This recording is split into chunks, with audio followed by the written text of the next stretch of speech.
Imagine, my wife offered me an open relationship, and I took advantage of it to take revenge on this traitor. But let's get into this story gradually. So, yeah, where do I even start?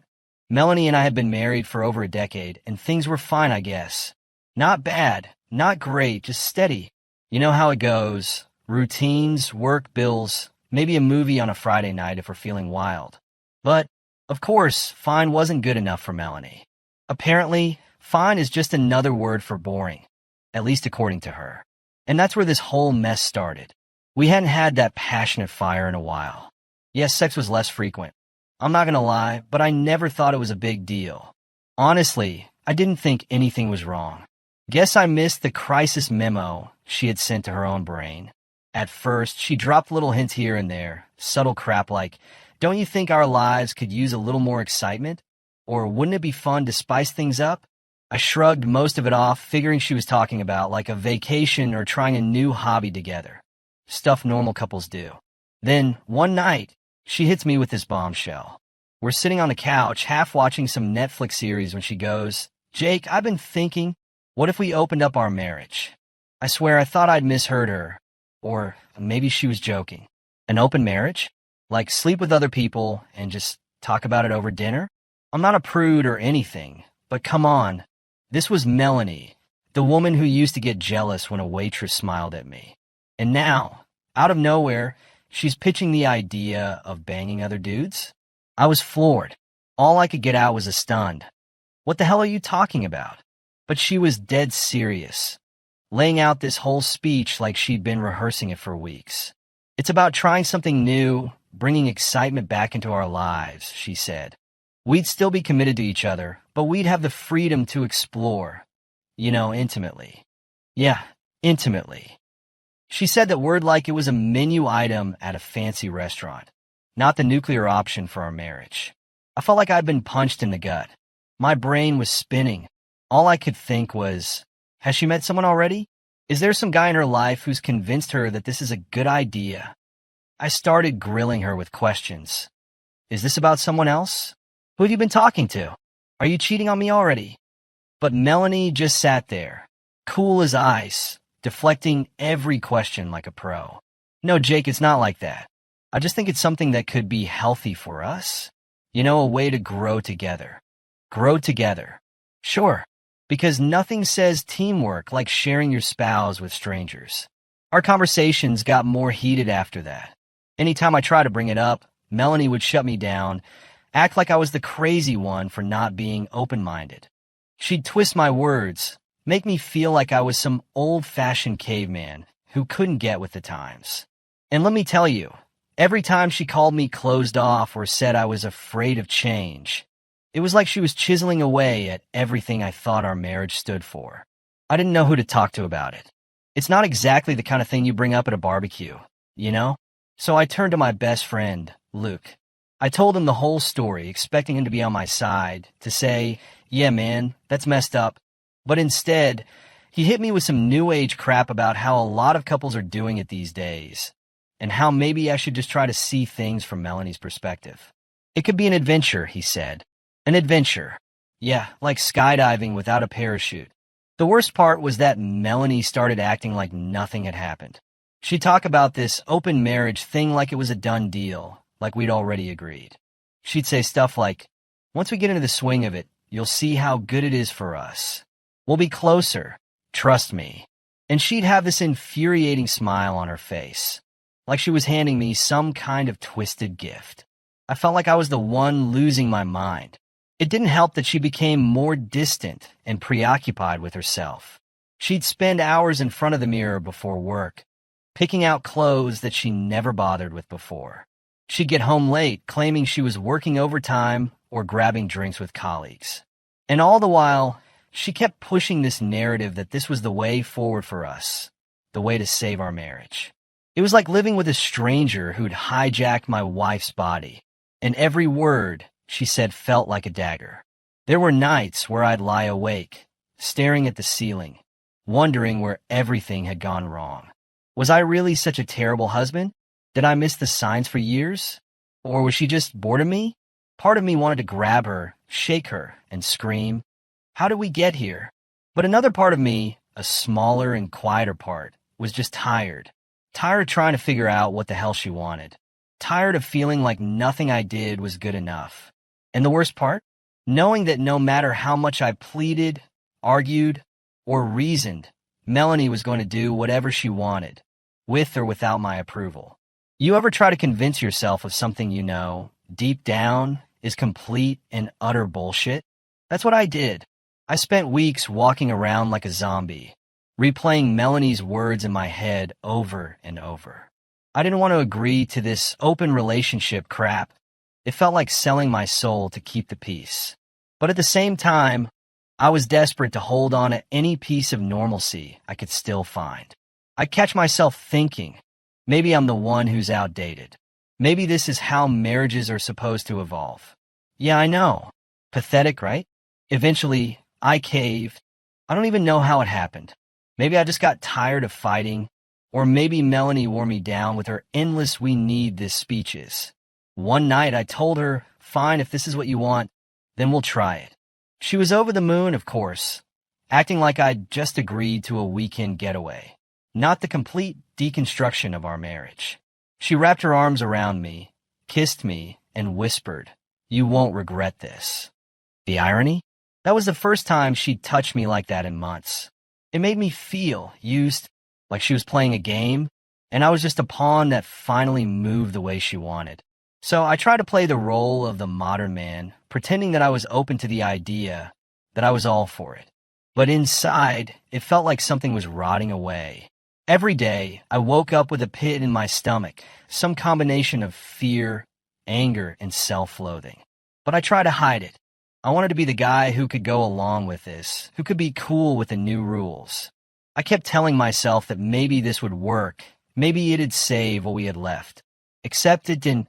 It just made things worse. Melanie changed practically overnight.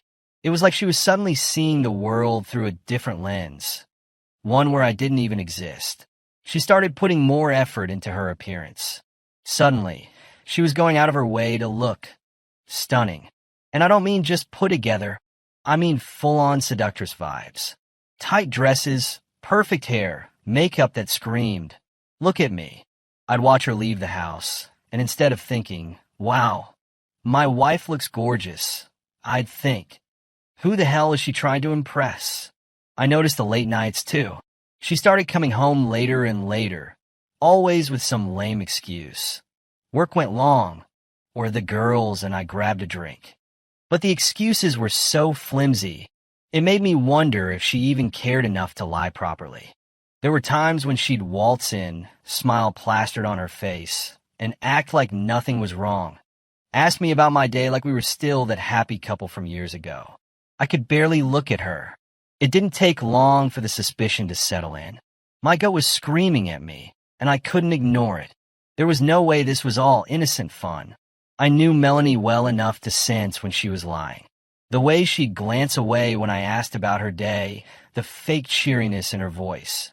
It was all a front, and it was all for someone else. She was seeing someone? I was sure of it. But I needed proof.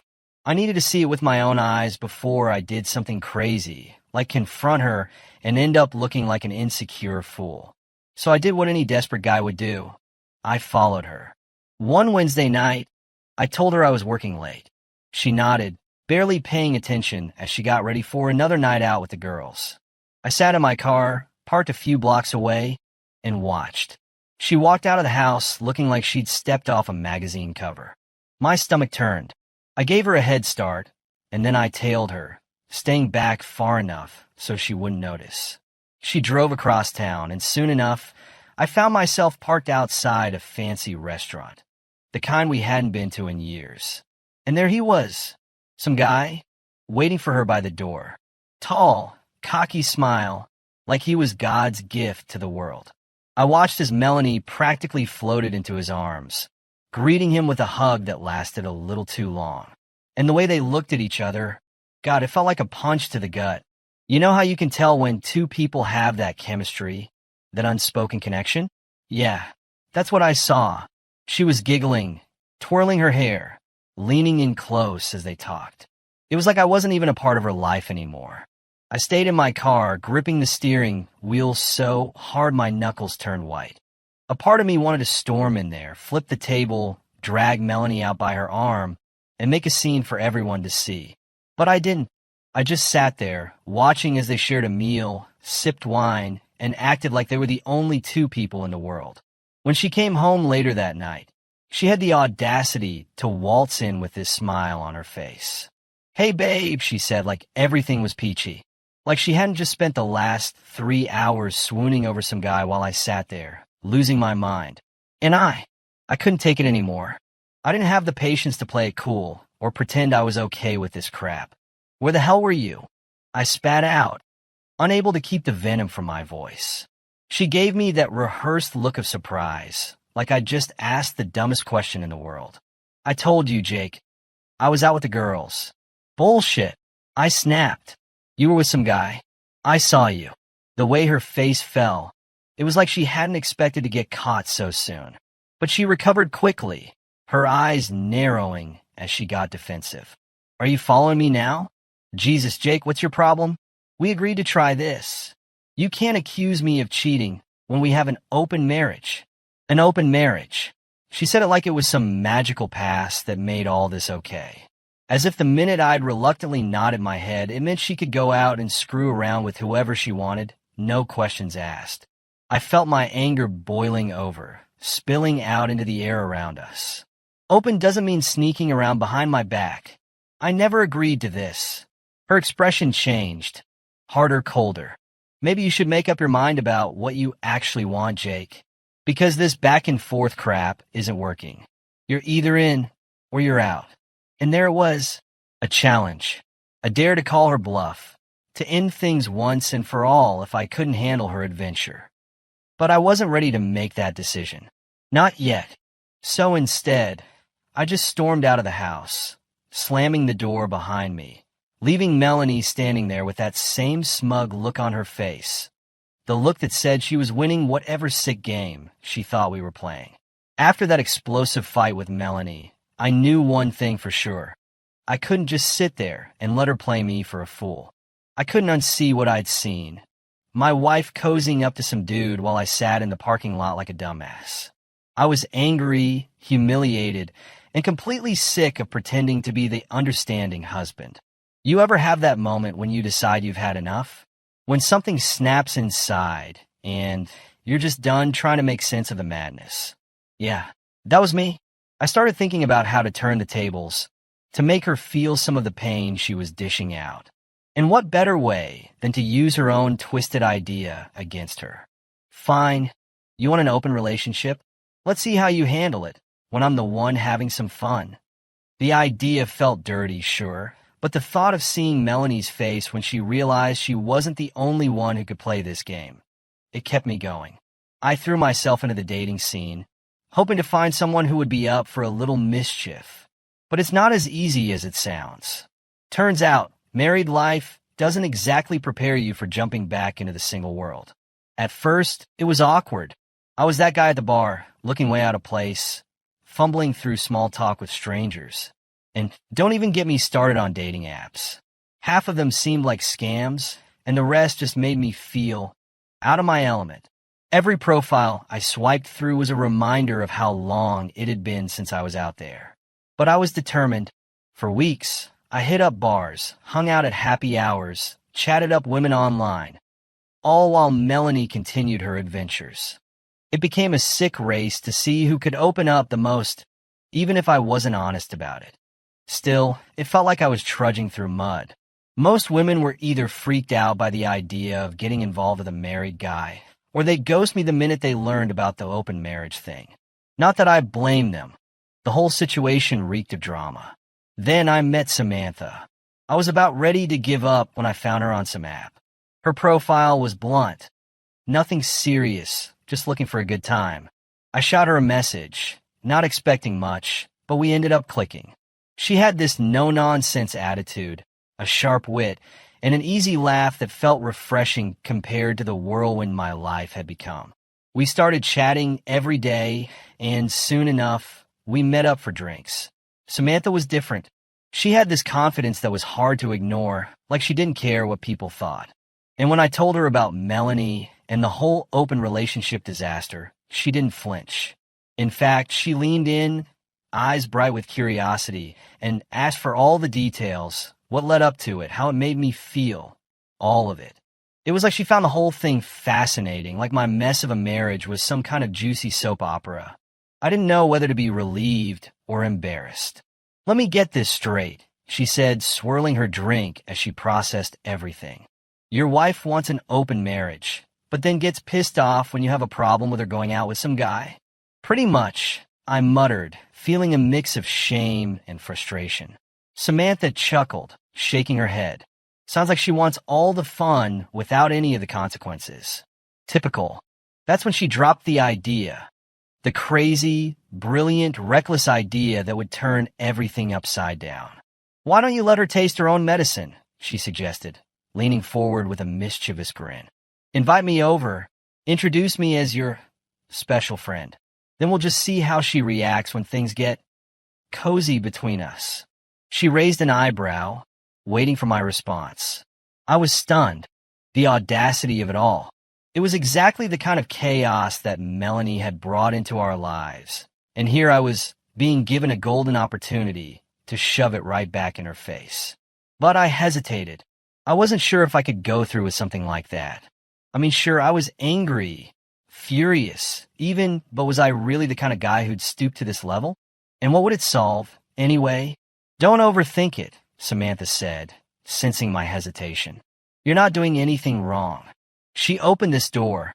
She can't be mad when you walk through it. Besides, I don't mind helping out. Seems like you could use a win for once. A win.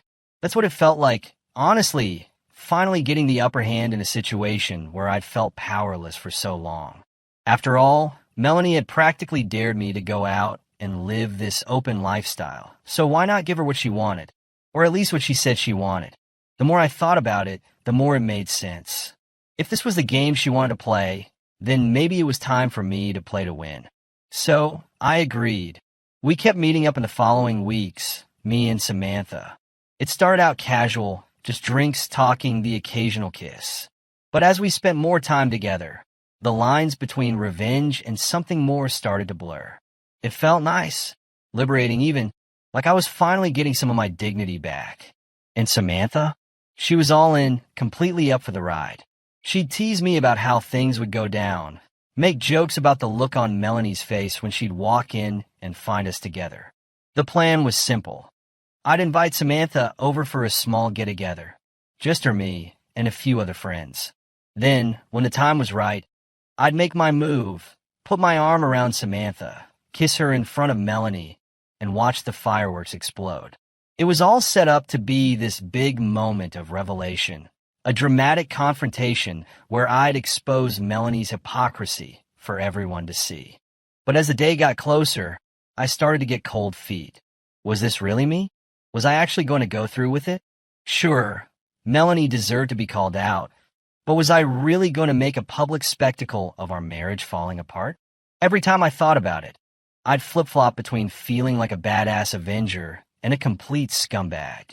And yet, I couldn't deny the thrill of it. The idea of finally taking back some control, of standing up for myself, and showing Melanie that I wasn't just going to roll over and take her crap, it was intoxicating. The day of the party arrived, and I was a nervous wreck. Melanie didn't suspect a thing.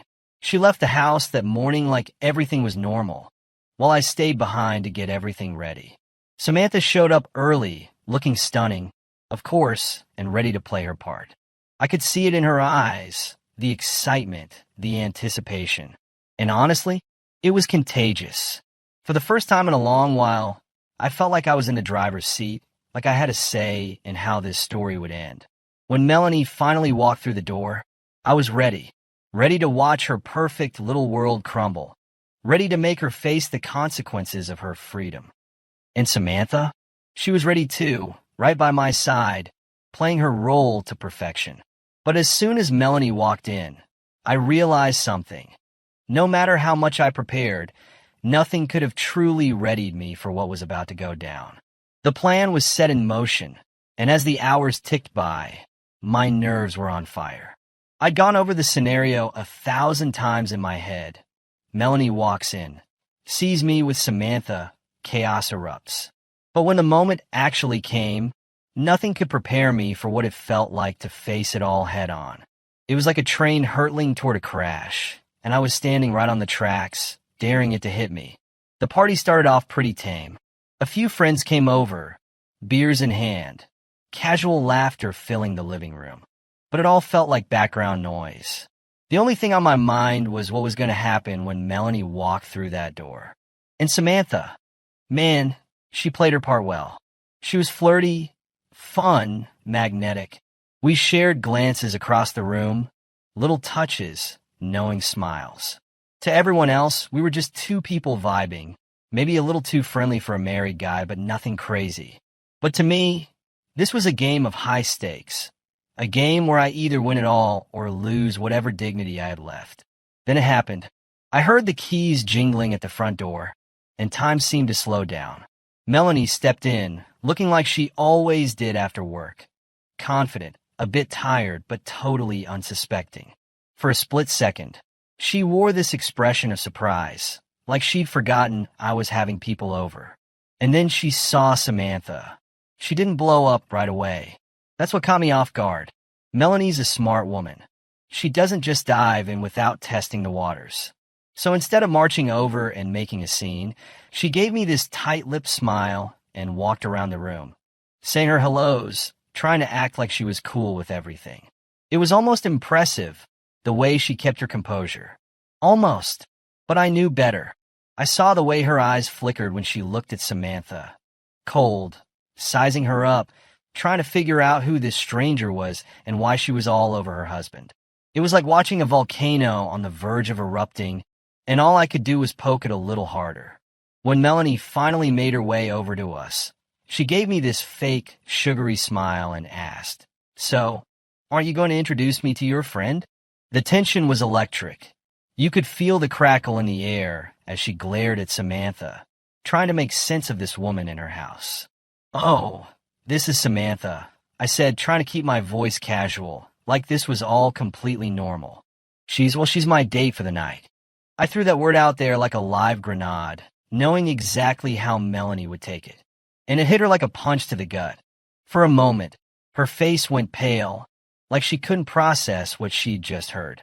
But she recovered fast, too fast, and forced a laugh like it was all some kind of joke. "Oh, really? Your date?" she said, trying to keep her voice steady. "So, this is what an open relationship looks like to you." Samantha, bless her, didn't miss a beat. She leaned in closer to me, her hand sliding up my arm as she gave Melanie this cheeky, knowing smile. "Well, Jake did say you were the one who suggested it," Samantha said, batting her eyelashes like she was in on some great secret. "I have to say, I think it's such a progressive idea." And that was it. The spark that lit the whole thing up. Melanie's face twisted into a sneer, and all that fake calmness shattered in an instant. "What the hell is this, Jake? You think it's funny to bring some slut into our home? Do you think humiliating me like this is some kind of game?" I knew she'd explode, but seeing it happen, feeling the fury behind every word, made my heart pound in my chest. But I stayed calm, calmer than I ever thought I'd be in a moment like this. "I'm just playing by the rules, Mel. You're the one who wanted an open relationship, remember? Well, here I am, trying to make it work." The look in her eyes was pure, unfiltered rage. She opened her mouth to say something, but the words seemed to die on her lips, like she couldn't find a way to spit them out without choking on her own anger. And that's when Samantha made her move. She turned to me, wrapped her arms around my neck, and kissed me. Hard. And it wasn't just any kiss. It was a full-on, passionate, no-holds-barred kiss that left nothing to the imagination. Melanie's reaction was instant. She let out this noise, half scream, half sob, and shoved the coffee table so hard that the drinks went flying. "You piece of shit," she yelled, her voice breaking. "I knew you were pathetic, but I didn't think you'd stoop this low." I felt a twisted sense of satisfaction, like I'd finally flipped the script and made her see just how messed up this whole situation was. but it didn't feel good. Not really. Watching her storm out of the house, slamming the door so hard the walls shook, I didn't feel like I'd won anything. It just felt hollow, like all the pain and anger had led to this one ugly moment, and now there was nothing left. After Melanie was gone, the party kind of fizzled out. Our friends, clearly uncomfortable, made their excuses and left, leaving me and Samantha alone in the living room. She looked at me with this knowing smile, like she could read every thought running through my head. "That was intense," she said softly, brushing a hand through her hair. "You okay?" I let out a long, shaky breath, not sure how to answer that question. Was I okay? No, not really. I was a mess of emotions: relief, regret, anger, sadness. But one thing I did know, I wasn't sorry for what I'd done. Melanie had pushed me to my breaking point, and I'd finally pushed back. "Yeah," I said, my voice barely more than a whisper. "I think I needed to do that." Samantha walked over and put her arms around me, pulling me close. It felt good to be held, to feel someone's warmth after everything that had gone down. She looked up at me with those bright, playful eyes and said, "Well, if it helps, you did great." And then she kissed me again, slower this time, with a tenderness that felt like a balm over all the chaos. We ended up on the couch, wrapped up in each other, and for the first time in a long while, I let myself relax. Let myself feel something other than pain and anger. And when Samantha whispered, "Why don't we go upstairs?" I didn't hesitate. I needed this. Needed to lose myself in someone else, to feel like I was finally breaking free from the nightmare my marriage had become. The sex was intense, like all the tension and rage from the past weeks were finally released in one wild, passionate night. And yeah, it felt like freedom, a kind of reckless, dangerous freedom that I knew wouldn't last. But for those few hours, with Samantha's body pressed against mine, with her breath hot on my skin, I felt alive again. Like maybe, just maybe, I could come out the other side of this mess in one piece.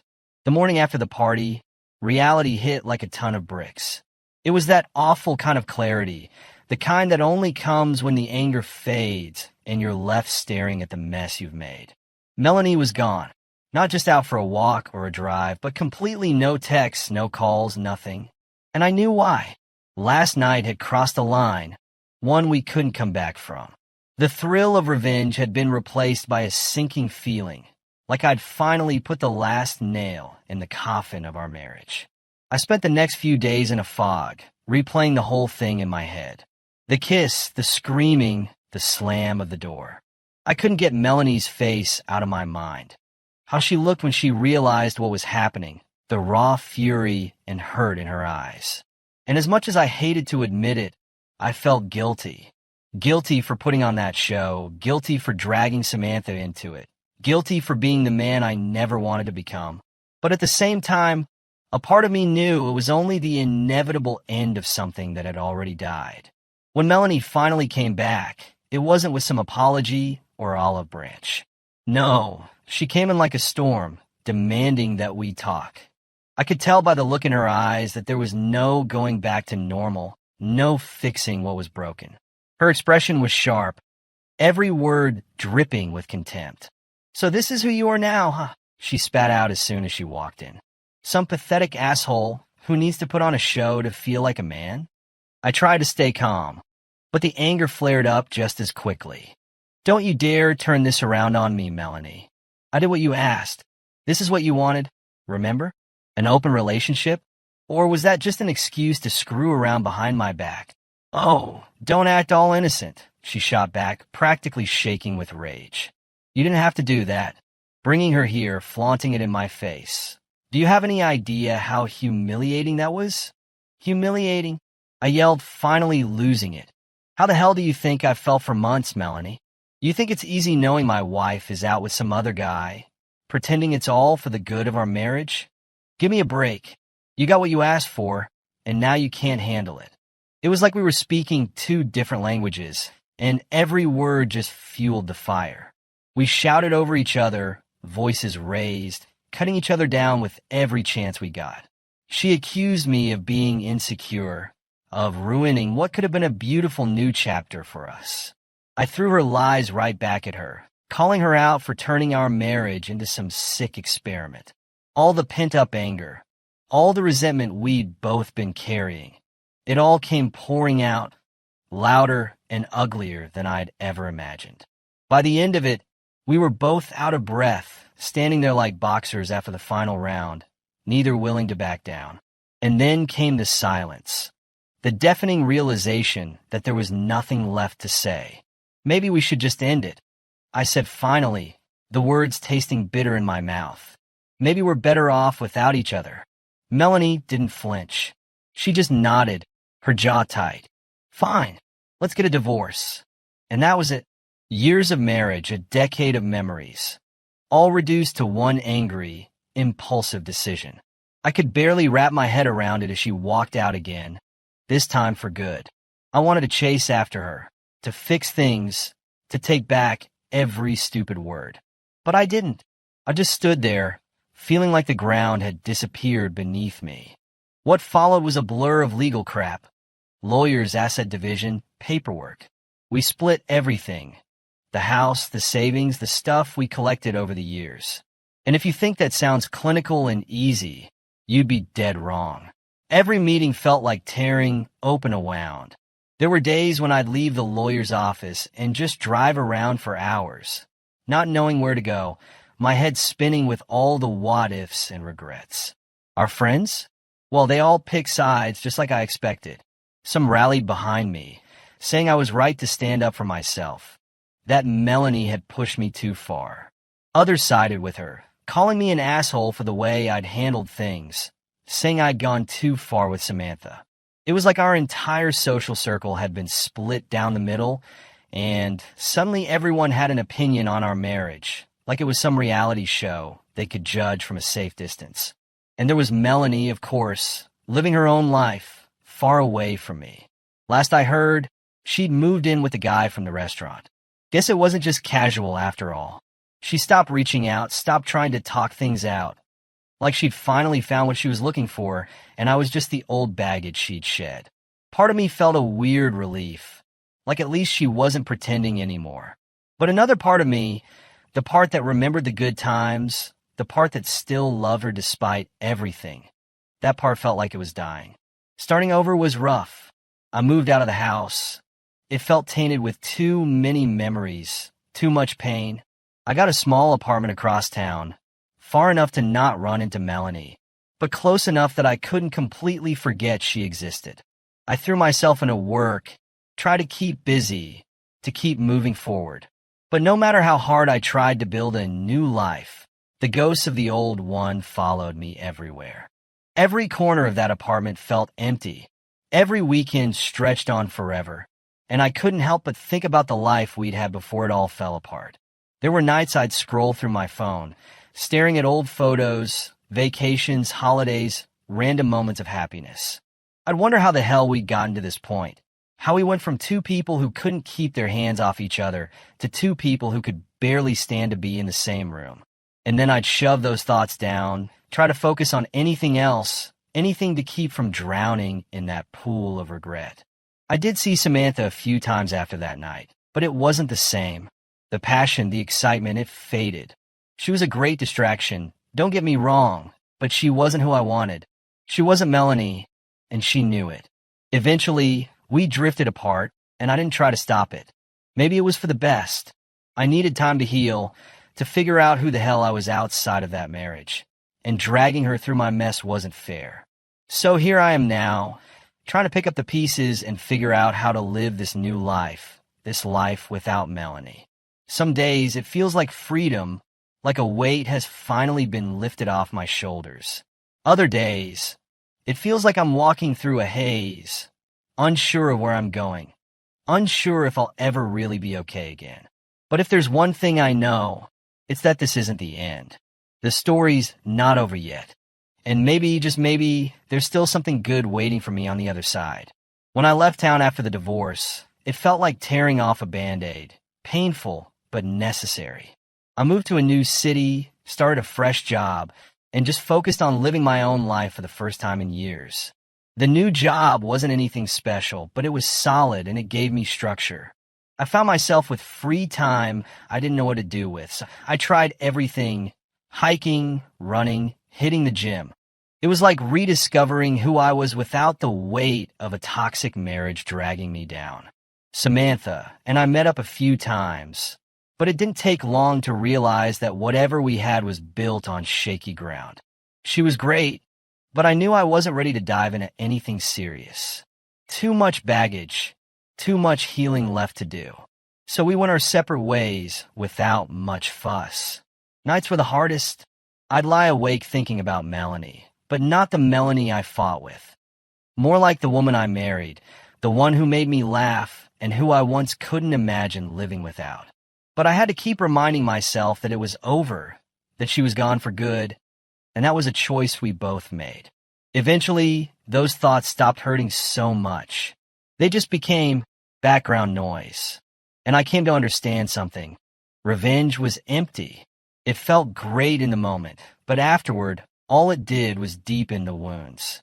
It didn't bring relief or peace. It just passed the anger back and forth, leaving me as stuck as before. When I let go of that, when I stopped waiting for closure or apologies that would never come, I felt lighter. For the first time in forever, I was free. Free from the lies, the drama, the constant struggle. I'm not going to pretend it's all sunshine and rainbows now. There are days I still feel that pang of regret, that urge to look back. But I know better than to let it pull me down. I'm moving forward day by day and figuring out what happiness looks like on my own terms. I'm not chasing after anything or anyone, just living my life and learning to be at peace with who I am. And that's more than enough for now.